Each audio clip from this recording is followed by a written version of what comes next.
What's up, guys? Welcome to Knockers on the Bottom. I'm your host, Jay Mill. Jay Mill, if you like. So let's get into it. So first, hit that like button, hit that subscribe button. We're up to 61 subscribers now. When we get to 100, we'll give something else away, just like we did once we got to 50. So make sure you keep hitting the like button. Make sure you keep hitting the subscribe button. So um, just want to take a look at the overall class for the Dallas Cowboys, grading them out, and kind of just seeing what we think of these guys now that the dust has settled on the draft. So overall, I really like what the Cowboys did as far as their draft is concerned. We already covered the first five picks, I believe. But I feel Tyler Booker's a really good player. As Araku is going to be, a person that can at least contribute in the passing game right away. And as you remember from my episode, I don't think he's all that undersized. He's 6'2", 248. Put on a little bit of NFL weight, and you'll be perfectly fine. Siobhan Revel coming back from injury, like him. Jaden Blue, I really like that pick, especially after finding out at his pro day he ran like a 4.28, somewhere in there, 4.25. So that's going to be something that the Cowboys are going to have that they haven't had for a long time. Not since the days of, maybe having some super fast receivers like Terry Glenn or Rocket Ishmael or something like that. But in the backfield as a running back, I mean, this is not something that we've had. So I'm excited because, and as you see, I'm taking a little bit longer on Jaden Blue here, but that's because I gave a deep dive. And if you want to listen to that, go back. After the first day of the draft, I recapped all the first three picks and kind of went into a little bit more detail on those guys. But Jaden Blue, what I like about him is that he can run in between the tackles, in between the guards, fast to and through the hole. And that he's actually a person that can lower his shoulder a little bit, and give you a little bit of pop at the end of some runs. He's a finisher. So seeing that about him, that's going to be awesome. I hope the fumbling thing works itself out, but I'm not going to chronicle that too much. Everybody's kind of, tore that down and broke it apart.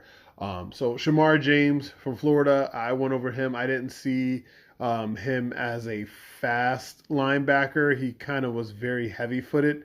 I actually think he sees things pretty well, but he is not always the fastest to get there and react. But maybe me and Matt Eberflus as the defensive coordinator, and Matt Eberflus is a linebacker specialist. That's kind of one of the those hats that he wears when working with the defense. Very specifically, he's really good at developing linebackers. So maybe there's something specific that he sees in Shamar James that makes him think, hey, I have something here I can work with, and maybe I'll be able to develop it. Cornelius, the tackle out of Oregon, I mean, he's just another big body. To me, it's sort of like it's more of like these guys are new, right? You have a new offensive line coach, you have a new offensive coordinator with a background as an offensive line coach and a run specialist, and our offensive line coach, that's our new, offensive line coach this year, just came from the college ranks. So he's had a lot of guys that he's got to see up close, for a couple of years, and probably has a little bit more of an idea of what types of things he wants to take a chance on. It doesn't mean that Cornelius is going to be an awesome lineman. Doesn't mean that he's going to be a terrible lineman, but this kind of tells you in the mold of what they're looking for as far as maybe a developmental guy. And that probably spells the end for guys like Matt Let's-Go, or for guys like Josh Ball, who have been here for years and haven't really developed at all. So now you're going to have some other guys. They signed some guys. They trade for Booker. They draft for Booker. They draft Cornelius. And I think they signed probably about two or three other offensive linemen this offseason that were interior or has some flexibility. So, some of those guys that have been here are going to have to show up this camp in order for the coordinator to want to keep taking a chance on some of these guys. But some of these guys are definitely going to be out the door. Jay Toya, I think it's how you say it, Toya or Toya, one of the two. We'll get it right. He'll be around here for a long time, at least for camp, even, but I don't think he's going to be just a camp body. Dude's 341 pounds. He looks like the part as far as the gigantic, unmovable Samoan dude who's just like you plant him in the middle of the defense and he's super strong. Now I know he's not Samoan, but I'm saying he has the general like I am the trash can full of dirt, big, strong, just try to move me if you can. Let's see if it works out for you. So I like him being there in the 7th round. I actually think that was a really good pick. And I do think, with the way he moves, he's a big dude, but he's also pretty nimble. So we'll see how that goes. The defensive line coach here was the former defensive line coach of the New York Jets. He had a good eye for defensive tackles, defensive ends.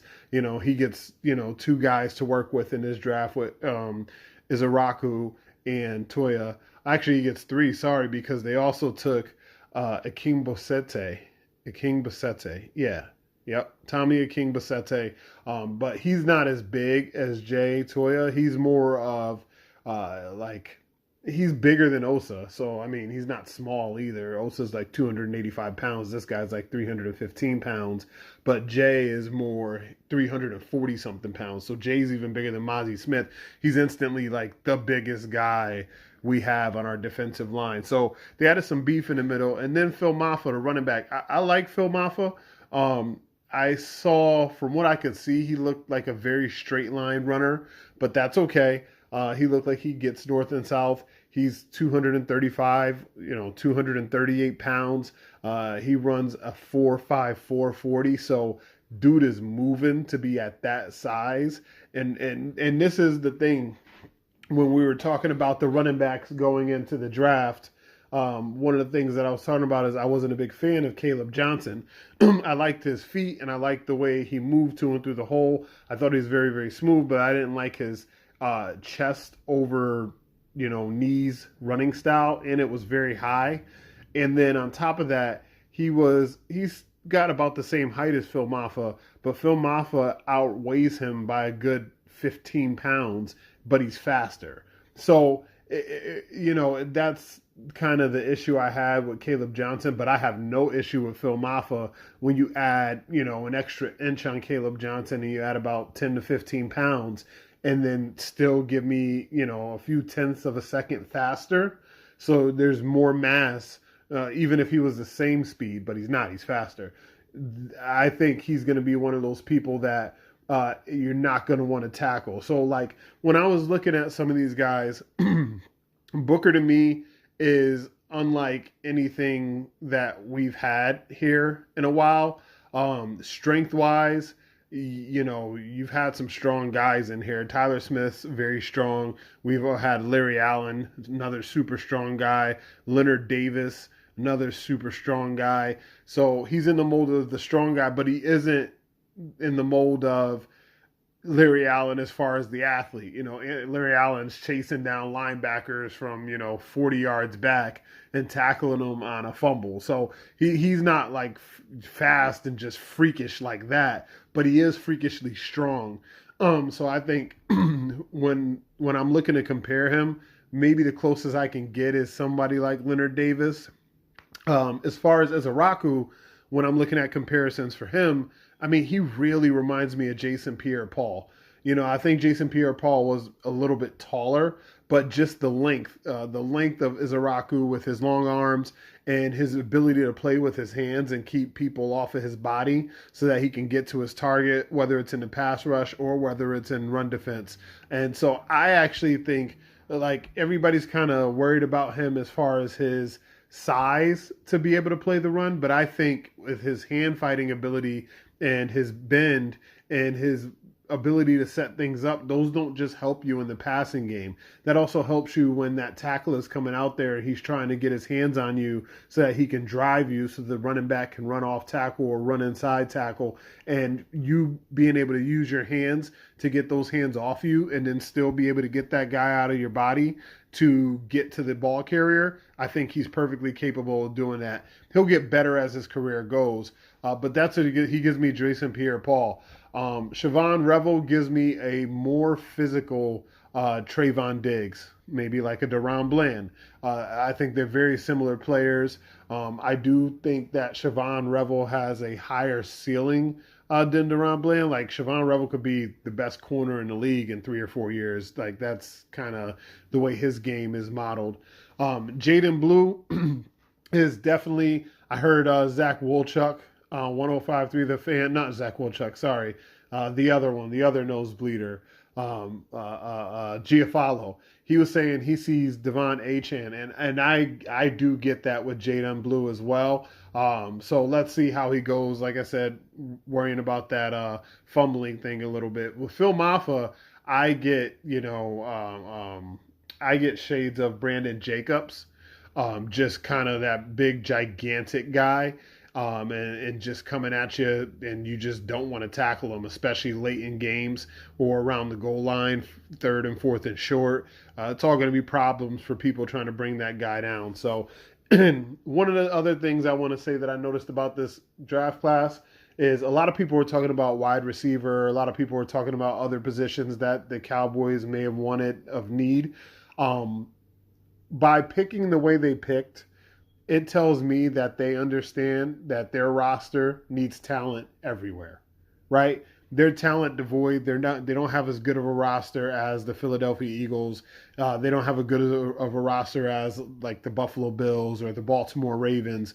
So by picking the way they did and not reaching for specific players or specific positions, that tells me that the Cowboys knew, man, no matter what position we pick, we're going to be fine because we could use help everywhere. Every single position up and down needs help. It's not deep enough. It's not strong enough.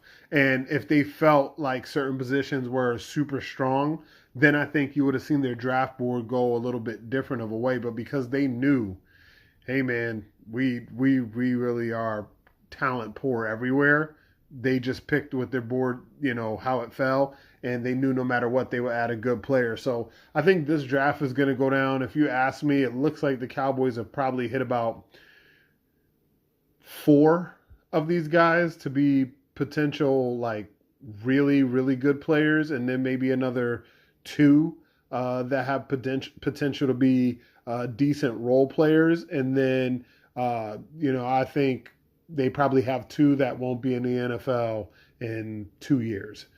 So we'll see which ones those are. There's no way of knowing who's going to be who, but we'll figure it out as we go, and I'll be right here to bring it to you. So thank you guys so much for tuning in. Hit me up on Twitter at jmilleriyl. You can also hit me up via email, knockersonthebottom@outlook.com. Again, knockersonthebottom@outlook.com.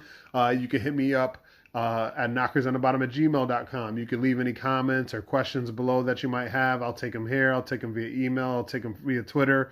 Roll it into a mailbag, make it a formal segment. But like I said, hit the like button, hit the subscribe button. Thank you guys so much for tuning in. Until next time, I'm your host, J Mill if you like. This has been Knockers on the Bottom. Peace.